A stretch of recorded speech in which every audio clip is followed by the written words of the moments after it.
Well, events in the US and Europe are in stark contrast. Federal Reserve Chairman Ben Bernanke will address Congress in a few hours' time on America's faltering economy, and the Fed's minutes show another round of quantitative easing remains an option. Across the Atlantic, meanwhile, Ireland's credit rating has been downgraded to junk status as Europe's leaders battle to contain a crisis that threatens the much bigger economies of Italy and Spain. Rebecca Hyam has more.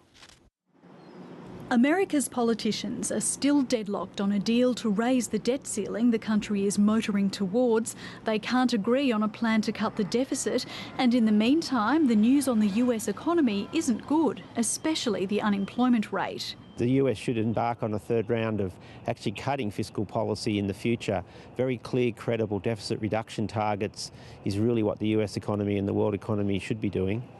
The Federal Reserve is looking at all the options, including a third round of quantitative easing.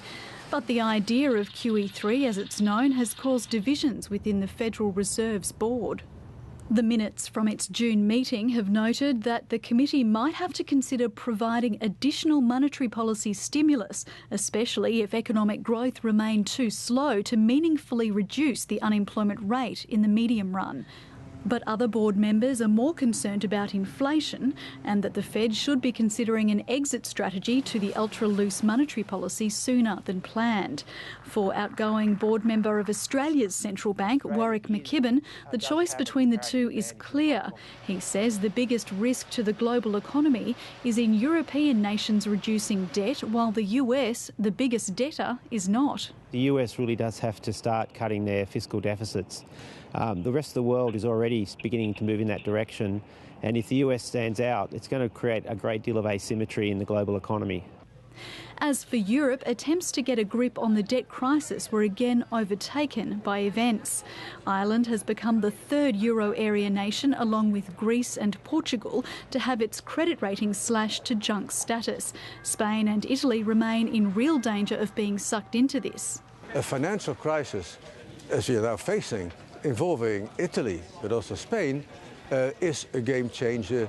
If it is not handled efficiently, it will mean a recession in Europe, in the world, and it will mean a financial crisis throughout the banking sector here and abroad. Europe's finance ministers are fighting hard to contain it. At a meeting in Brussels, it was acknowledged for the first time that some form of Greek default may be needed to cut Athens' debts and prevent contagion, assuming the EU can get the banks and financial institutions to go along with the plan. We are in discussions with the private sector, including the International Institute of Finance, so that we can find ways and means to meet the goals defined in this statement in order to reduce the cost of debt servicing and agree on the means to improve the sustainability of public debt over Greece. Europe's leaders will hold an emergency meeting on Friday, with the obvious risk that the game may have changed again before then.